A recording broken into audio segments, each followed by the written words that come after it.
자, 여러분 교재에 우리 시험 문제 우리 나오시는 부분 이제 1, 2월 강의를 들으셨죠? 그 1, 2월 강의에 보시면은 별표 3개 한 게 있거든요. 그 3개 한 것 중에서 여러분이 올해는 공부 본인이 보시고 거기서 한 12개 정도는 포기를 하시고 나머지 28개 정도는 공부하시는 것이 좋지 않을까. 그럼 시간을 좀 많이 절약을 할 수 있을 것 같습니다. 자, 그리고 그 계산 문제 이제 1, 2월 강의 끝냈으니까 계산 문제를 보시면은 계산 문제가 저희들이 한 8문제 내외로 출제하기로 약속을 했거든요. 예? 우리. 근데 이제 시험 문제가 한 번은 7문제 나온 게 한 번 있어요. 한 번. 7문제. 그리고 11문제 나온 것도 한 번 있어요. 그래서 최근에는 8문제 나오는 게 아니라 보니까 요즘 계속 9문제를 내더라고요. 시험 문제. 그래서 계산 문제, 박스를 이용한 계산 문제가 한 9문제 정도 나오는데 이 계산 문제 우리 보면은 공부를 많이 묻더라고요. 그래서 이제 우선 난이도가 우리 부동산 학교는 난이도가 상, 중, 하가 있어요. 상중하. 그러니까 우리 출제 카드가 있거든요. 출제 문제를 하면요. 이 카드가 이게 딱 하나에 한 문제가 들어가요. 근데 여기 보면은 이게 이제 우리 교수 이름이 들어가거든요. 그래서 여기 보면은 난이도가 상, 중, 하가 있어요. 그럼 여기 저희들이 체크를 해야 돼요. 상중하를. 근데 문제는 계산 문제가 8, 9문제 나오는데 그 8, 9문제가 난이도가 상위 8문제예요. 그러니까 무슨 얘기냐? 40문제 중에 난이도 상위 문제가 계산 문제가 8문제가 들어온다는 얘기예요. 이걸 풀면 돼야 안 돼요. 틀려도 내는 건데 풀면 안 되죠? 이걸 풀고 떨어져란 얘기예요. 여러분에게. 그래서 여러분이 본 시험에 가시면은 우리 가시면은 여기 그 교실마다 전자계산기를 두드리신 분은 한 분도 없어 거의. 예, 계산 문제 풀 시간이 안 돼. 그러니까 요 풀 공부하시면 안 된다는 얘기예요. 그래서 여러분이 우리 1, 2월 강의 들었을 때 여기서 계산 문제 관련된 수식 이제 우리 계산이 아닌 말로 나온 건 풀고 아닌 것은 이거는 틀려라 이거예요. 예? 틀리시고 그 나머지 32문제가 있잖아요. 그러면 32문제가 이제 근데 이게 80점이에요. 여기서 또 4개를 또 포기할 수 있어. 70점이 28문제거든요. 그러니까 여러분이 항상 여유가 있는데 왜 여유 없이 공부하냐. 이게 가장 큰 문제. 그러니까 과감히 우리 별표 3개 한 것 중에 과감히 8문제, 4문제 포기할 수 있으니까 그거는 감히 난 공부 안 하겠다. 딱 X를 하시고 그것은 절대 어떻게 공부하시면 안 된다. 시간, 그 시간에 민법이나 중개사법 공부하시면 된다는 얘기예요. 예? 2차. 1차 민법 중요하잖아요. 그래서 그리고 또 하나가 이제 묻는 문제가 뭐냐면은 이 개론이 민법 이런데 개론은 학문이에요. 대학교에서 3년 배우는 걸 여러분은 몇 년? 2개월 공부하셔요, 지금. 대학교 3년. 대학교에서 3년 배우는 거 2개월 공부하는 게 쉽지 않거든요. 그러면 시험자, 그러면은 무엇을 출제하신가에 생각을 좀 하셔야 돼요, 교수들이. 그래서 가장 핵심적인 것만 출제한다. 예? 그러니까 여러분 공부하실 때 그런 걸 했는데 개론이 너무 쉽다 생각한다? 어렵다 생각하시는데 옛날 개론은요, 과락면하자 이렇게 했었거든요. 요즘 거꾸로 된 것 같아. 민법의 과락면하자. 아니, 옛날에 개론은 과락면하자였어요. 개론이 그만큼 어렵다는 얘기예요. 그런데 바뀌어서 뭐 개론이 쉽다? 그건 아닌 것 같은데. 그래서 작년 시험에 뭐냐면요. 작년 시험에 합격자가 한 2만 명 넘게 나와야 돼요. 그런데 문제는 그렇게 나오지 않았다. 그거 왜 그러냐? 개론 때문에 그래요. 왜냐?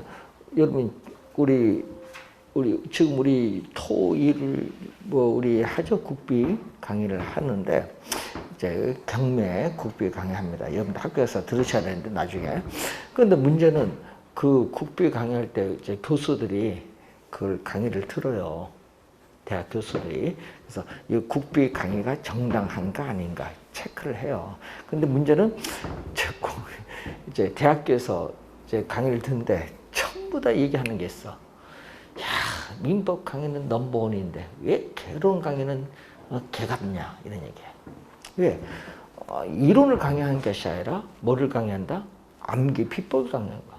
그러니까 작년 시험에 그래서 작년 재작년 개론 시험이 출제 경향이 바뀌었어요. 그것 때문에. 뭔지 수능식으로 출제하기로. 수능 아시죠? 수학 능력 시험 뭐를 나와요? 박스 나오잖아요.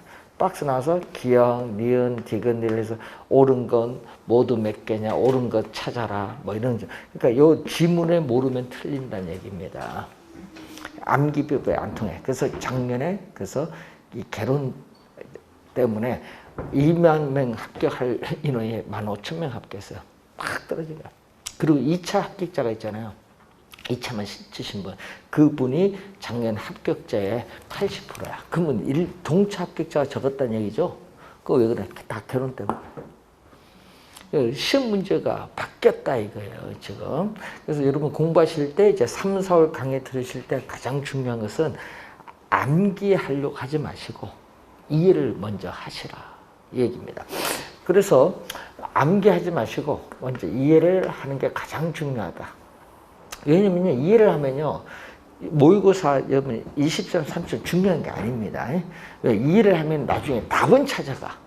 답은 찾아 들어가는데 암기하면은 잊어버리면 뭐? 틀리죠. 예? 당연히 틀리죠. 그래서 이제 출제 경향이 바뀌었기 때문에 여러분이 그에 맞는 공부를 좀 하시는 게 좋지 않은가 싶은데, 그래서 지금도 그 얘기를 해요. 그 유튜브나 뭐 이런 데 보면은 암기 비법 있어요. 뭐 한데 작년에 암기 비법 딱 한데 예, 강의한 내용 출제 안 하거든요. 예, 그거 다 빼고 출제했거든. 무슨 얘기인지 아세요? 작년에 유튜브에 강의한 내용 그 지문 빼고 다 출제했어요. 교수들이 얼마나 열받았습니까, 대학 교수들이. 개론이 무슨 학문인데 무슨 암기 비법이냐. 웃긴 거죠. 그래서 올해 시험도 여러분 합격의 개론이 원래 당락이 결정됩니다.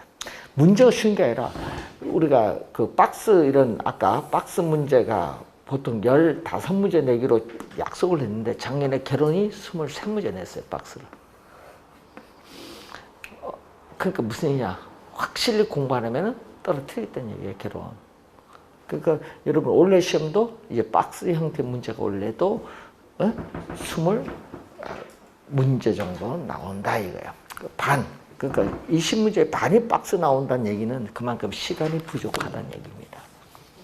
그래서 확실히 암기보다는 이해를 하면은 나중에 답이 보인다는 얘기예요. 그렇게 공부 이제 하시고, 그리고 원래 시험에 민법은 쉽습니다. 아까 있잖아. 개론, 1차 과목에 개론이 어려우면 민법 쉽게 내야 돼. 둘 다 어려우면 큰일 나거든요. 그래서 그거는 약속을 했어요. 출제. 그래서 개론이 2년 연속 어려웠잖아요. 올해도 개론이 어렵습니다. 아까 이유 얘기했죠? 왜 그 출제를 바뀌었냐. 그래서 여러분이 공부하실 때 원래 민법은 쉬우니까 민법은 또 다른 2차 과목과 관련돼 있어서 민법은 뭐 여러분 공부하는데 저희를 보기에는 좀 쉽지 않을까 이렇게 봅니다, 저희들이. 그래서 하여튼 그렇게 공부를 좀 하시면 될 것 같아요, 올해 시험은. 자, 그리고 그 우리 부동산 정책 심의위원회라고 있어요. 들어보셨어요? 네, 어제요. 중개사법 같은 데 보면은 정책 심의위원회 중에 우리 교수분 한 분이 들어가 있거든요. 출제위원 교수가. 그래서 인력관리공단 출신교수 하나 들어가신 분이 지금 계신데, 그 여러분 얘기를 많이 하더라고요. 그래서 뭐 절대평가, 상대평가, 그래서 절대평가로 가기로 이렇게 해서 결정이 했어요. 하도 질문 많은가 봐. 상대평가는 못한다. 그 대신 난이도 조정을 통해서 합격자 수만 조정하면 된다.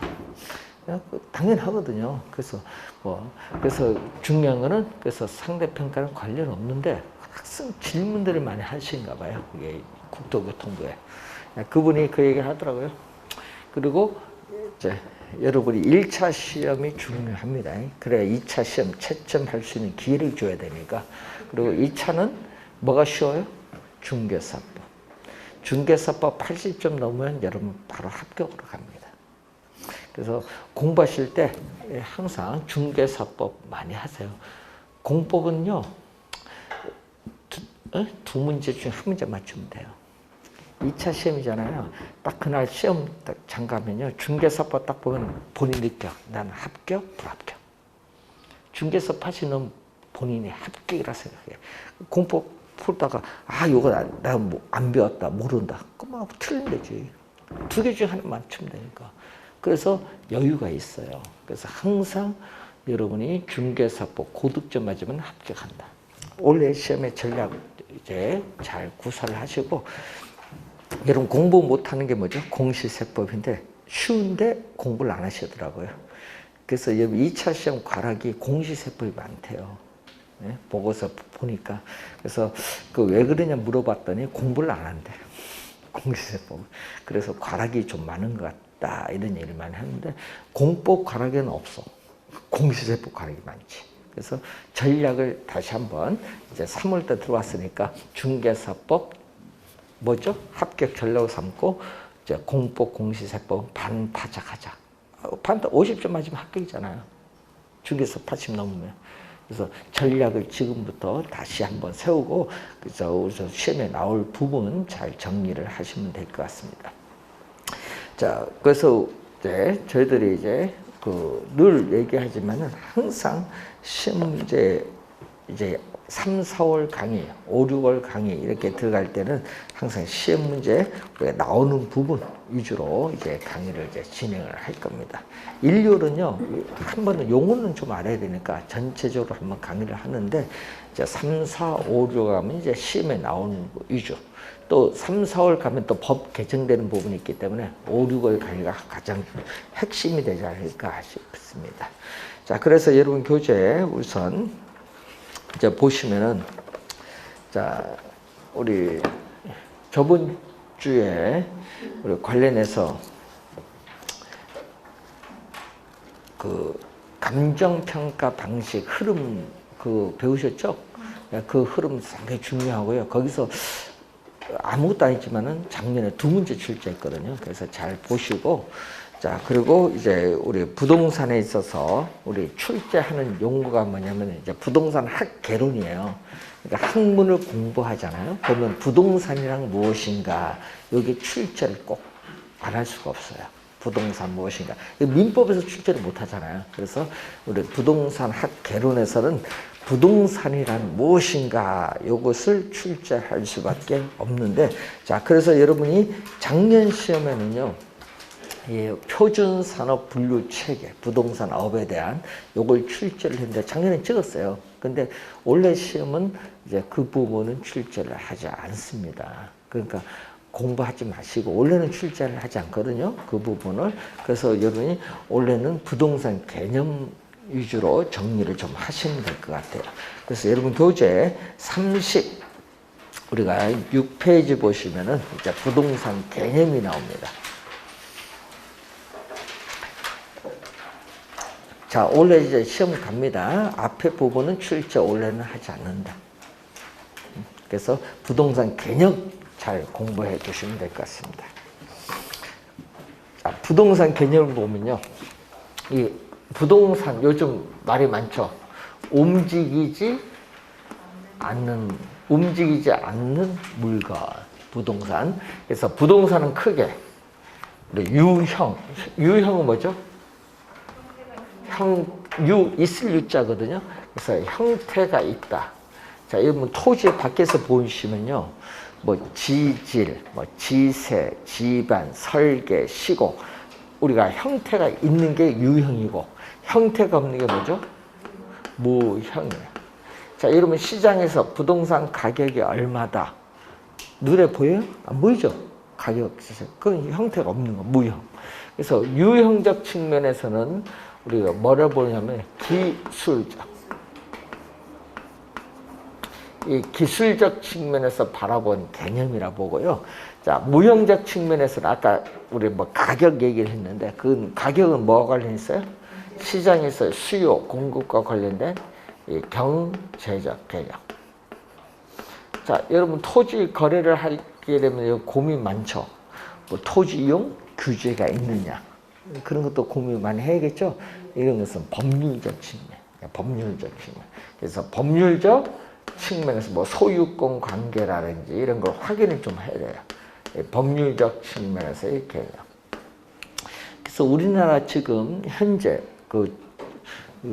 한번 봤더니 우리나라 1년 동안 이제 우리 법원에 소송되는 사건 많잖아요.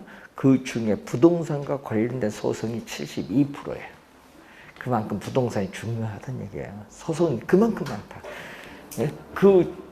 그래서 이제 법률적 여러분 요 공부를 많이 하셔야 된다 이런 얘기예요. 공인중개사 되시려면. 옛날 같으면요. 관련 없는데 요즘은 가격이 너무 올라서요. 공제해도 1억까지 한도거든요. 근데 뭐 3억 사고 나면 여러분 나머지는 물어줄 수밖에 없어. 여러분 개인적으로.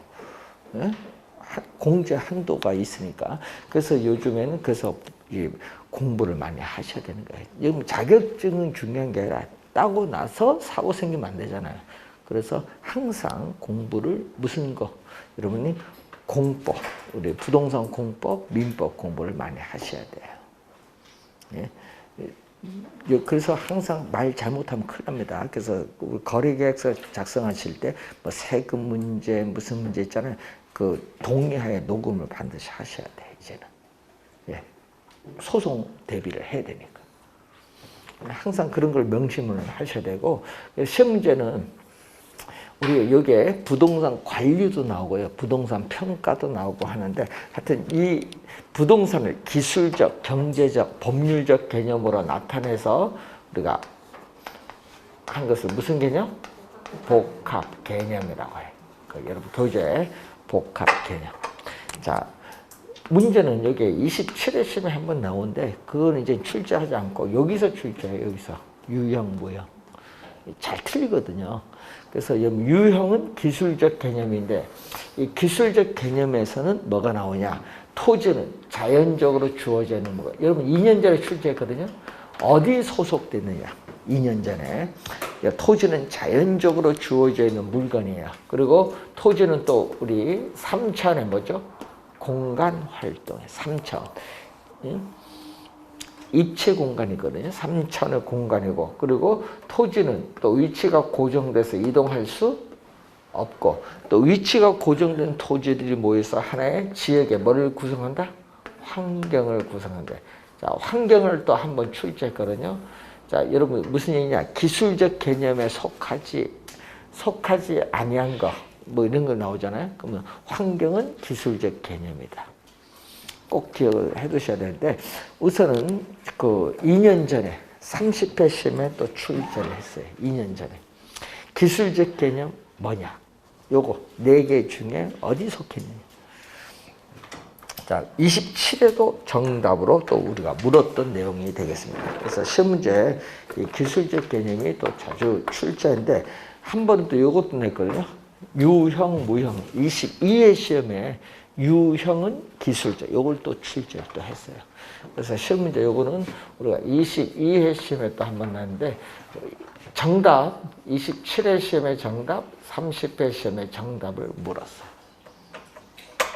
어디 속해 있느냐? 이거 단순하게 요것만 잘 이해를 해도 우리가 풀 수 있지 않는가 그저 봅니다.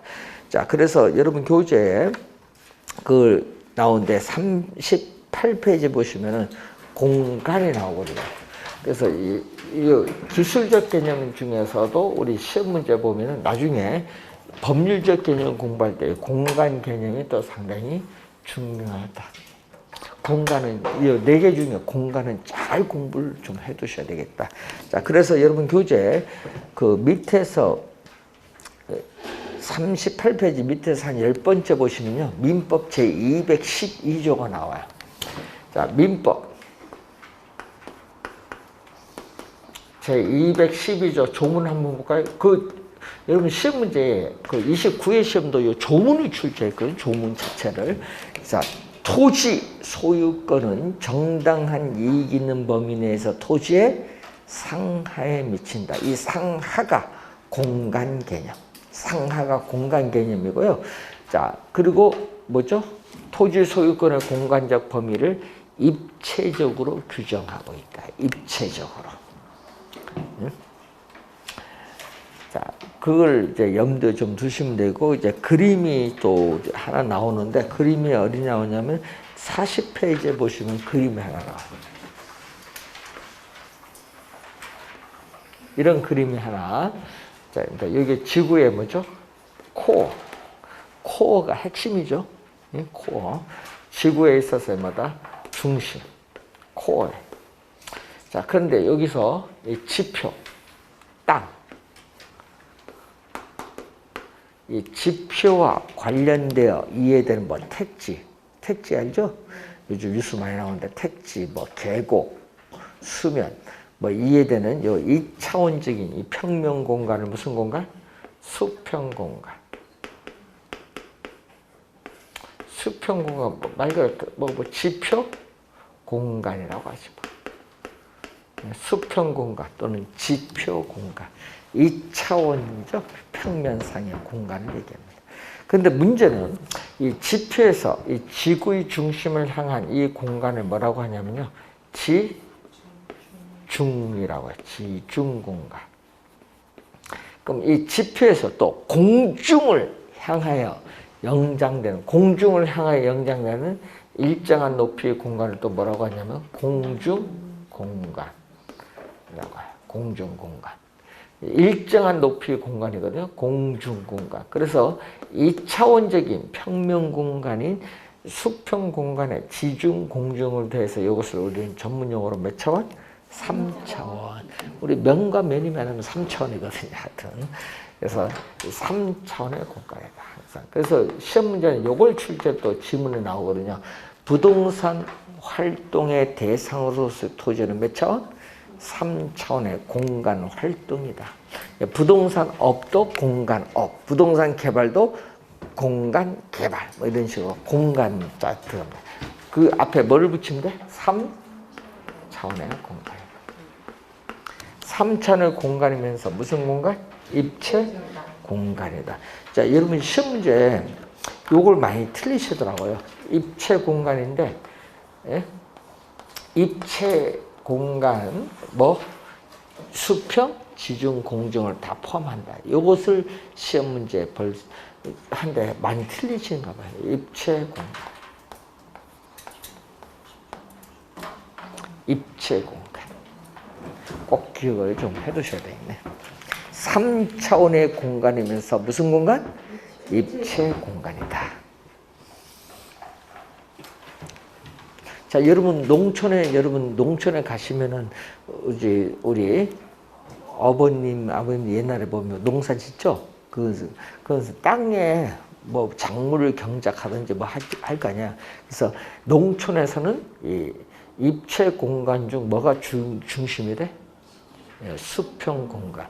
예, 수평 공간, 지표 공간이 중심이 돼. 농촌에서는 일반적으로 경작을 해야 되니까.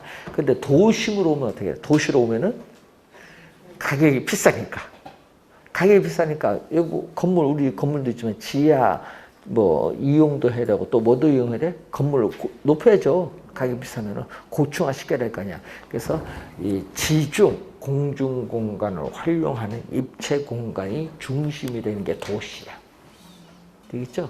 농촌은 작물 경작하니까 수평, 지표 공간이 중심이 되지만은 그와 반대로 도시에서는 토지 가격이 비싸니까 뭐다 건물이 고층화되고 지하도 이용되는 입체 공간이 중심이어야 돼. 되겠죠? 그건 암기하실 거 아니고 상식이잖아요. 그런 거는. 예, 그렇게 보시면 되겠고. 지문에 만약 그런 질문하면 OX 딱 찾아내시면 되지. 자, 그러면은, 자, 아까 얘기했죠. 지표상에 있는 토지, 이 토지를 배타적으로 이용할 수 있는 권리를 우리 전문용어로 지표권이라고 해요. 지표권.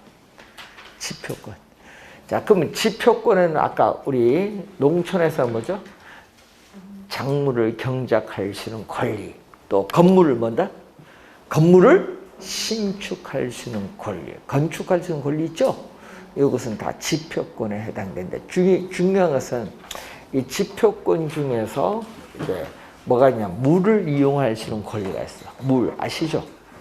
네? 물을 우리가 이용할 수 있는 권리는 뭐와 관련이 있다? 지표권과 관련이 있다. 물을 이용할 수 있는 권리. 우리나라는 우리 중동에 비해서 물이 좀 풍부한 지역이에요. 그래서 우리는 누구든지 물을 이용할 수 있는 유역주를 채택하는데 이건 나중에 민법에서 배우는 내용 문제가 되겠습니다. 물을 이용할 수 있는 권리는 지표권과 관련이 있다. 자, 그러면은 이 지표, 있죠? 땅, 지표에서 이 지구의 중심을 향하여 지중 공간을 이용할 수 있는 권리. 이게 뭐죠?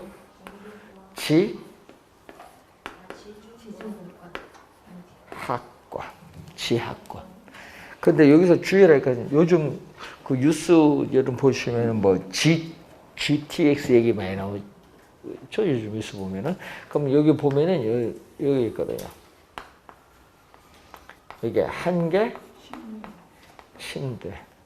그러니까 요 안에, 요 빨간색 안은 토지 소유자의 권리가 영향을 미쳐요. 뭐 지하에 있는 안반, 토지를 구성하는 부분인 지하에 있는 안반이나 지하수 등은 토지 소유권 효력이 미칩니다. 지하수 같은 거. 그러니까 요거죠. 그러니까 여기 영향을 미치는 거예요. 그 한계 심도는 결국 무슨 일이냐? 토지 소유자의 통상적, 일반적인 이용 행위가 예상되지 않는다. 여기 이 안에는 여기 기준에서. 그리고 뭐 전철 같은 거 있죠. 요즘 이런 전철과 같은 지하 시설물의 설치로 인해서 우리가 토지 소유자의 이용에 지장이 없다고 판단되는 이 깊이가 바로 뭐다? 한계 심도다. 그래서 이게 서울특별시는 조례가 있거든요. 조례에서 여기 지표에서 지하 몇 미터까지 뭐 인정을 해서 그 뭐 전철 들어가면 토지 소유자에게 뭐를 해줘? 보상을 해줘요. 예? 그러다 보니까 어떤 문제 있어? 보상을 해주다 보니까 전철은 어떻게 가야 돼? 일직선이 비용이 적게 들거든요. 하여튼 뭐든지 비용은 직선으로 가야 돼. 근데 뭐 곡선으로 간다. 그럼 우회한다는 얘기 아니에요. 그러면 토지 소유자 권리 때문에 그래요. 가끔. 예? 그래서 어떻게 돼? 보상 문제 때문에 어떻게 돼요? 토지 소유자를 빼고 가다 보니까 뭐 가다가 곡선으로 가는 거예요. 예? 비용은 더 들더라도 나는 그게 마음에 안 들죠. 우리는.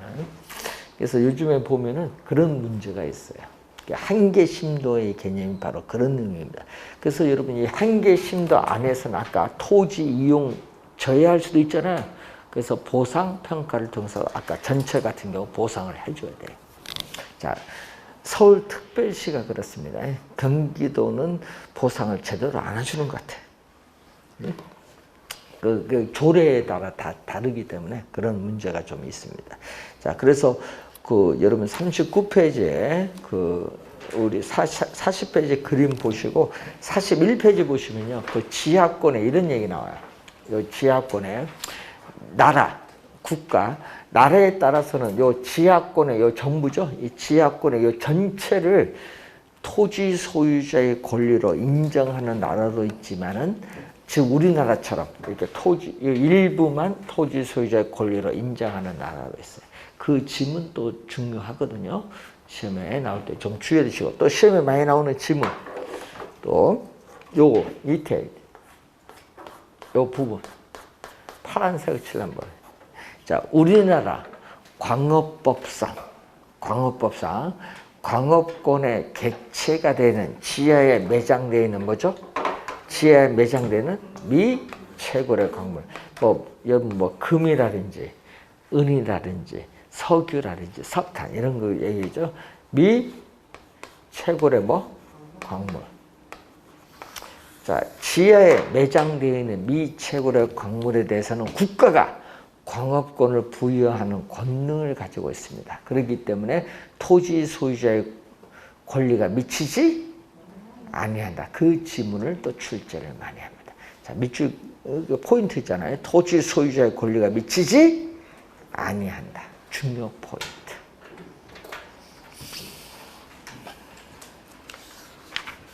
자, 그리고 여러분 교재 42페이지 가면 이제 공중권으로 가는데, 자, 여기죠? 토지 소유자의 토지 구역상의 위에 공중 공간을 다른 사람에게 타인에게 방해를 받지 않고 일정한 고도까지 이용할 수 있는 권리를 뭐라고 하죠? 공중권. 자, 공중권도요. 또 빨간색 한번 가볼까요? 있어요. 여기는 뭐다? 토지 소유자의 권리가 영향을 미쳐요.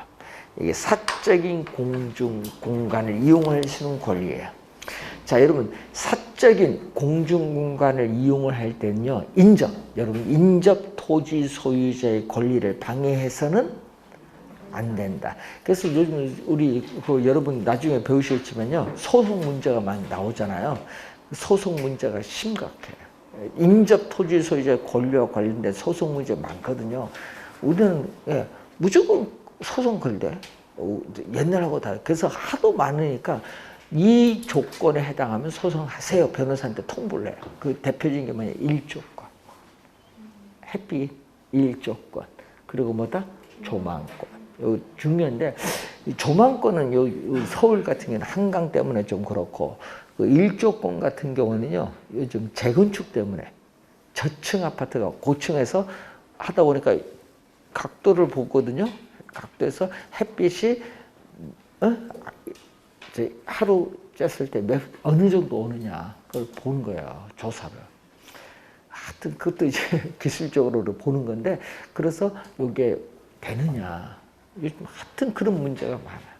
그래서 우리 공사할 때 뭐 가처분 같은 거 있잖아요. 가처분 금지 딱 시켜버리면은 본안 소송 나올 때까지는 뭐다? 엄청난 손해를 볼 거 아니에요. 비용 문제든.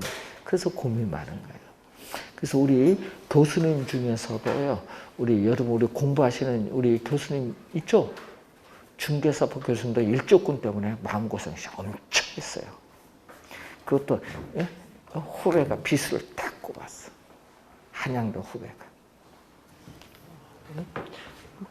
그러면 안 되거든. 그래서 안 되는데 뭐 아까 있잖아. 1조건 딱 들고 오는데 뭐 어떡해. 소송할 때까지는. 그래서 마음고생 엄청 심했지. 준공하고 나서. 그러니까 돈을 줄 건가 말 건가 고민해야 돼 이제.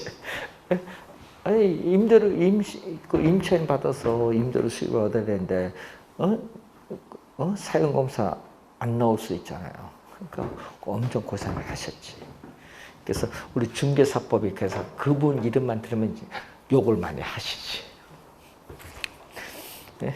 그러니까 여러분 그 쉬운 게 아니야. 그 건물 지을 때 그래서 요즘 문제가 1조건 문제가 엄청. 강릉도 마찬가지일 거예요. 이제 건물 지을 때 보면은. 그래서 강릉 자체가 개발 제한구역이 너무 많다 보니까 건물이 주변에 없잖아요. 그러다 보니까 1조건 분쟁이 또 심한 곳이 또 강릉이에요. 건물 고층 건물 지었다 보니까 무조건 어떻게 찔러 보는 거야. 그 하면 소송 뭐 하든 자기는 대가를 받을 수 있으니까. 그래서 그런 문제 있고 그 위에는 뭐죠? 이 사적인 공중 공간 위에 이상의 공중 공간을 공익 목적이야. 공공 목적, 공익 목적을 위해서 우리 공공기관이 이용할 수 있는 권리가 두 가지가 있어. 대표적으로 비행기. 우리 비행기 타시러 보면 그 길이 있거든요. 항공기의 통행권. 근데 그 길을 벗어나면 어떻게 돼? 비행기. 여러분 비행기 타보셨잖아요. 그 길을 벗어나면 추락을 해. 예. 다른 나라 국가 영공 침범하잖아요. 그럼 격추시켜버리지. 예? 그래서 우리나라 격추된 것도 있죠. 그 무슨 벗어나면은 그 길을 벗어나면 안 돼. 그 항공기도 길이 있어요. 우리 자동차처럼. 항공기 통행권. 또 뭐가 있냐면요. 우리 여러분 그 한 달에 얼마 내죠? TV 방송 시청 2,500원인가 요즘? 그 내잖아요. 그 전파 발차권. 그 이제 공중파 보시잖아요. 그래서 2,500원 내시잖아요. 자, 여러분 지금 휴대폰이 있네요. 저 휴대폰. 이 휴대폰도 여러분 세금 내야 돼, 안 내야 돼요? 예? 아, 휴대폰이 전파잖아. 맞죠? 세금 내죠. 그런데 안 내잖아요. 안 내잖아요. 명세상 안 보시는가 보네. 예? 예? 우리 과거에 5천 냈어요. 분기마다. 분기마다 5천 원. 엄청 크죠? 그럼 1년이면 얼마? 2만 원. 그러다가 3천 원, 한 해 3천 원 내다가 그것도 없앴어. 왜? 근데 이게 문제는 아까 했잖아요. 전파 공적 공중권은 국가 지방자치단체잖아요. 근데 여기서 큰 문제가 발생한 거야. 예? 노태우 대통령이 그런 거 생각을 하여튼 그런 거 못했겠지. 그러니까 한국이동통신 알짜를 SK에 넘겨준 거 아니에요. 노수현 결혼하면서. 예? 준 거 아니에요. 그런데 문제는 그 가져오는 게 중요한 게 아니라 아까 전파. 그때 한국이동통신 SK에 넘겨주는데 그 생각을 못했지.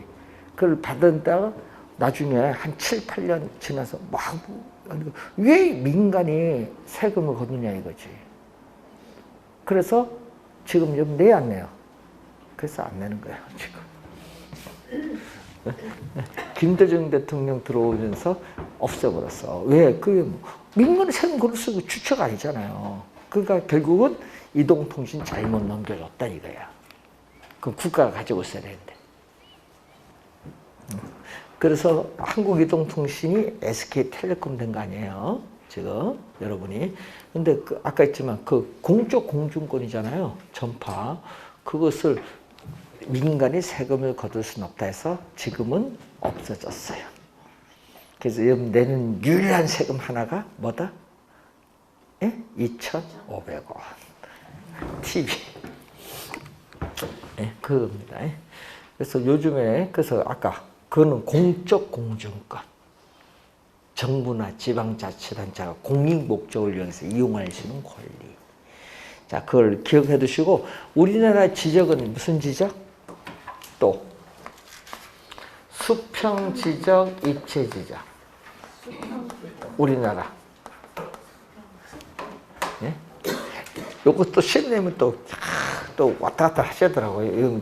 공시법 배우잖아요. 우리나라 2차원적인 평만인 수평공간 중심의 지적제도예요. 입체가 아니에요. 예, 수평이다 보니까 뭐가 문제 있어요? 예? 수평이다 보니까 어떤 문제가 생길까요? 여러분 토지 거래를 한다. 여러분 진짜. 그럼 문제 생겨요. 수평공간이면. 그래서 나중에 여러분이 토지 거래를 한다. 우리 집 산림 같은 것도 있잖아요. 강원도 가면은 산림 이런 건데 진짜 거의 100% 정도 다 틀려 면적이. 그러니까 항상 토지 거래를 할 때는 여러분이 있죠. 우리 계약서 쓸 때 특약사항 같은 거 있잖아요. 그걸 다 여러분 책임 회피해야 될 거 아니에요. 과거 요거 믿으면 안 된다. 그래서 항상 토지 거래를 할 때는 뭘 띄워? 예? 예? 인공위성을 띄운 있죠? 나오잖아요. 공간. 딱 보면요. 거기 딱 명쾌하게 나와. 토시 딱 경계가. 다른 사람 토지 침범하면 점선으로 나옵니다. 그래서 요즘에 입체 공간 소유권 분쟁이 많은데 특히 토지 같은 경우는 산림. 그래서 항상 거래를 할 때는 입체 공간, 아까죠? 인공위성 띄워서 확인을 하시면 된다. 그러면 면적이 정확하게 나와요. 그래서 지금 우리나라도 지금 입체 공간 가려고 지금 준비 중에 있는데 아직 못하고 있어요. 돈이 많이 들잖아요. 그것도. 공무원에서 뭐 그 조작을 하는데 쉽지 않지. 그래서 우리는 지금 무슨 공간? 수평 지적이다. 우리나라는. 그러다 보니까 뭐가 문제 있어? 입체 공간이잖아요. 그래서 지중, 우리는 그래서 이 지하, 공중, 지중, 공중 공간에 대한 공시, 알려주는 공시 기능이 상당히 미진해요. 그런 문제점을 우리는 가지고 있어요. 왜? 우리는 무슨 지적? 수평 지적이기 때문에.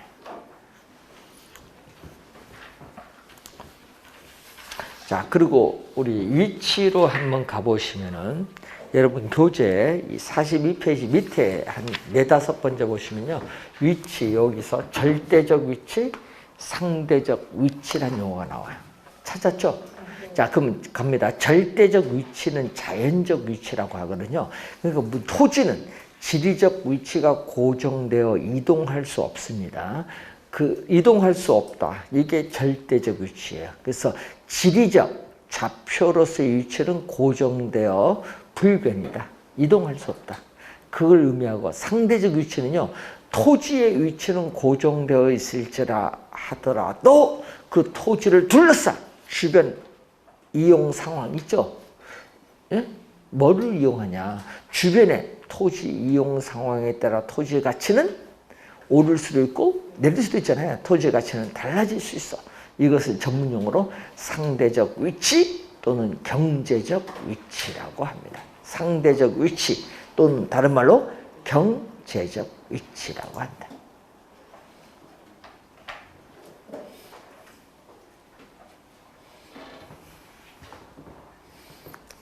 요즘 뉴스 보시면은 광명의 핫 이슈가 있죠? LH.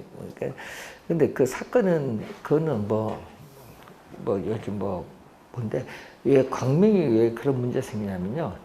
늘 얘기했지만 광명이나 하남이나 시흥이나 우리나라에서 경기도에서 개발 제한구역이 많아요. 아시죠? 개발 제한구역이 있다는 것은 개발을 못 하잖아요. 그러다 보니까 자체 건물보다 땅 자체 수용했을 때 부작용이 적어요. 그러다 보니까 이제 이거 발표도 하는 것 같은데, 그래서 여러분은 광명에서 그런 앞으로 계속 개발이 이루어질 거예요. 광명 시흥 아시죠? 여기 내려가 보면은 시흥도 엄청 땅이 넓어요. 저 부천에서 내려가는, 나 그것도 깜짝 놀랐어. 조사하러 가는데 보니까 눈 올 때는 나 죽을 것 같아. 완전 급경사. 아시죠? 그 부천에서 시흥 가는 길에. 예? 거기 있고, 근데 시흥이 원래는 거기서 쭉 가서 저 안산 옆에도 시흥이더라고. 아시죠? 전철 갔다 보면은. 근데 그게 한번 그냥 조사를 저희들이 일이 있어서 한번 옛날에 해봤는데, 그 조사도 해봤지만 헬리콥터 탔어요. 부평 아시죠? 헬리콥터 부대 있는 거. 그래서 헬리콥터 타서 인천 그쪽에서 해안선 따서 한번 위에서 땅을 봤어. 야, 우리나라 산하가 아름답구나. 땅 보는 것보다는. 그 문제는 그 땅을 볼 때 이 지역이 개발될 것인가 안 될 것인가 이거 판단을 해야 되거든요. 그래서 거기서 볼 때 고속도로 있잖아. 고속도로, 그리고 도로, 그리고 전철 이거 다 그 위에서 보니까 명쾌하게 나오더라고. 아, 여기는 개발되겠구나. 안 되겠구나. 보여요. 예? 그럼 여러분도 공인중개사 하면은 그런 걸 잘 해야지. 예? 예? 예. 그래서 여러분 그런 걸 잘 해서 여러분 나름대로 노트를 만들어서 거래를 할 때 참고를 삼아요. 요즘에 그 뜨는 지역에 안산은 인공섬 아세요? 공중에서 공부하는 거 맞는지 모르겠는데 안산에 있잖아요. 인공섬. 인터넷 쳐보세요. 나중에. 네? 그런 요즘 거기 또 무슨 또 거래가 많대요. 왜 거래가 많은가 궁금해 나도. 그 인공섬에 무슨 거기 부동산 거래가 많은가? 인공섬인데. 그러니까 거기 호텔도 짓고 뭐도 하고 나중에 그게 아까 있잖아요. 땅 가격이 모르잖아요. 인공섬이니까 누가 알아? 조성된 가격은 알겠지. 비용 들어간 거. 거기서 플러스 알파 이윤을 얼마 붙이는가. 그게 중요하겠지. 그런 것을 여러분이 배우는 게 공중개사입니다. 그러니까 가치 자체가, 그럼 토지 가치 자체는 이 수평 공간의 가치만 보면 안 된다는 얘기예요. 뭐를 이용한다? 이용을 지하도 이용하고 모두 공중도 이용하니까 토지 가격은 수평 공간의 가격뿐만 아니라 지중 공간, 공중 공간 가격 다 뭐 해줘야? 더 해줘야 돼. 이게 토지 가치야. 그래서 여러분이 평당 얼마 하는 것은 수평 공간 가치 생각하는 게 아니라 앞으로 미래 지하를 이용할 수 있냐? 공중을 이용할 수 있냐? 이게 중요한 거야.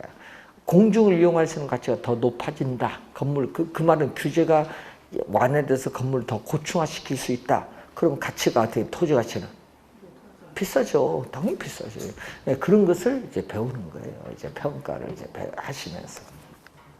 예, 그래서 여러분이 공법에서 토지 이용 규제가 배울 텐데, 용도 지역, 용도 지구, 용도 구역 배울 때 거기서 뭐 건축물, 뭐 상한선 다 배울 거 아니에요.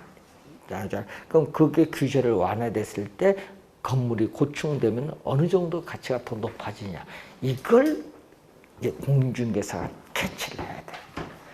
단순히 암기하지 마시고 규제를 완화했을 때 가치가 어느 정도 올라가느냐. 이게 여러분 중요한 거예요. 돈 얘기 나오면은요, 암기가 저절로 돼. 근데 시험 문제 하면은 암기가 안 된다고 하죠. 여러분 보니까. 그래서 요즘에 그런 것을 잘 우리가 보시고, 이제 공간 개념이 그래서 상당히 원래 출제 가능성이 높다. 원래 시험에. 자, 그리고 경제적 개념은 뭐죠? 경제적 개념인데 요즘 뉴스 여러분 우리 부동산은 뭐다? 부동산은 자산. 자산도 실물 자산. 우리 자산은 크게 둘로 나누거든요. 금융 자산, 실물 자산. 화폐로 표시된 은행 예금, 정기적금, 뭐 돈 있는 거, 이건 금융 자산입니다. 이 금융 자산 여러분이 있는데 요즘 뉴스 많이 나오는 게 뭐죠? 우리 부동산 공부하면 항상 뉴스를 좀 끼고 살아야 되는데 그 중에 제일 많이 나온 용어 요즘 뭐가 나와요? 인플레이션 용어가 많이 나와요. 자, 인플레이션이라는 것은 물가. 여러분, 상품 가격을 평균한 게 물가입니다. 그럼 물가가 지속적으로 오르는 현상입니다. 그러면 인플레이션이 발생이 되면 물가가 지속적으로 오르면요, 전과 똑같은 상품을 사는데 돈을 더 많이 내야 돼. 그 돈의 가치가 뭔다? 떨어져요. 예? 이억 낼 거 2억 내야 되니까. 인플레이션이 발생하면은 화폐로 표시된 가치는 하락을 해요. 근데 반대로 뭐는 실물 자산인 부동산은 반대로 뭐 오른다. 그래서 인플레이션이 발생하면은 여러분 부동산을 보유하면은 어떻게 돼요? 실질적인 여러분 구매력을 보호받을 수 있기 때문에 상당히 유리하다 이 말이에요. 그래서 인플레이션 얘기 많이 나오죠. 뉴스 보면 많이 나오죠. 신문 이런 게 보면 인터넷 뉴스 보시면 그 나오면요, 여러분은 빨리 돈 가치는 떨어지고 뭐가 여러분 가지고 있는 돈 가치는 떨어지고 뭐가 올라?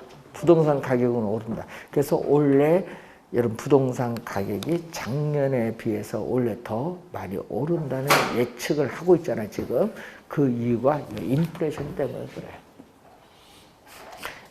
뭐 임대차 그것도 뭐 3법 뭐 그 얘기는 많이 나오지만은 그것도 있지만은 인플레이션 때문에 올해는 부동산 가격이 더 오른다라는 나오는데 정부는 어떻게 돼? 부동산 가격이 뭐 하락한다는데 웃기는 얘기입니다. 원래 부동산 가격 더 오릅니다. 많이 오릅니다. 좀 들어보세요. 옛날에 강의할 때 그 얘기했어요. 서울특별시 아파트 가격 2배 옛날 때 오른다. 2배 이상 더 올랐죠 지금. 왜냐면 우리는 우리나라 정부를 안 믿어요. 저는 과거부터 통계 자료 조작을 하도 많이 해서 우리나라는 안 믿고 중국처럼 너무 조작만 해요. 우리나라도 요즘. 그래서 안 믿고 우리는 외국 자료를 믿어요. OECD. 그래서 항상 자료를 볼 때는 OECD 자료를 보시면 정확해요. OECD에서 한국 아파트 가격이 10년 뒤에 2배 오르네. 진짜 2배 올랐어요. 그럼 10년 뒤를 예측할 수 있다는 게 대단한 거거든요. 우리는 1년 뒤도 예측 안 된대. 그렇죠? 그만큼 여러분 이제 공부할 때는 그런 걸 잘 보셔야 돼요. 외국 그 통계 자료 있죠? OECD 이런 걸 잘 보셔야 돼요. 우리나라 부동산 가격, 인플레이션 그 다 예측이 돼 있어요. 그래서 여러분이 이제 공인중개사 합격하시면은 자산 얘기를 많이 할 때 부동산은 무슨 자산? 실물 자산. 인플레이션은 뭐다? 유리하다. 요거만 딱 기억해 두시고 또 여러분이 본인이 하면 뭐다? 재산 증식을 할 거 아니야. 부동산 가격 오르면 하나의 자본제로서 역할을 하거든요. 중요한 거는요. 아까 얘기했듯이 본인이 하면 투자, 남이 하면 뭐다? 투기. 뭔지 아셔요? 예? 이번에 LH 그 분도 그 얘기잖아요. 아, 내 돈 갖고 투자하는데 왜 국가가 따지냐 이게 나오죠. 맞죠? 나오잖아요. 내 돈 갖고 투자하는데. 근데 문제는 미공개된 정보를 이용했는데 그게 소송 가면 한 3, 4년 걸리니까 문제지. 재산 증식의 수단. 예? 재산 증식의 수단. 우리 시장님 계신데 시장님 사모님도 공인중개사 공부를 하고 계십니다. 예? 여기서 안 해요. 노량진 가서 하시죠. 예? 왜? 창피하잖아요. 돈 버는데 무슨 창피? 그래서 그런 게 있더라고요. 그래서 하여튼 중개사가 관심 많은 게 땅 관련해서. 그리고 또 여러분이 공인중개사를 하게 되면요, 또 화성 같은 데 가면요, 뭐가 뭐냐, 공장 부지 있죠? 공장용. 여기 거래가 많아. 화성은 특히. 광주 이런 데가 물류창고 거래가 많듯이, 하여튼 그 지역에 뭐가 특징이 있어. 공장 부지와 관련된 생산 활동을 위한 생산 요소로서 토지가 제공되어지기도 한다. 예? 그리고 여러분 콘도 한번 가보셨지만 콘도미니엄, 용인 어디죠? 저기 에버랜드 이렇게 여러분이 이제 유흥, 유오락 이런 장소를 위해서 장소를 제공해 주는 이것을 뭐죠? 인간의 최종 생활의 편의를 위해서 제공되는 그 토지를 무슨 토지? 소비지. 또 부동산은 일반 상품과는 달리 가격이 뭐다? 가격이 비싸다. 고가의 상품. 그렇기 때문에 금융상의 대출을 필요로 한다는 거. 자, 요 5가지인데요. 여기 시험에 이렇게 냈거든요. 자, 17회 시험에 한번 이렇게 냈어요. 5가지잖아요.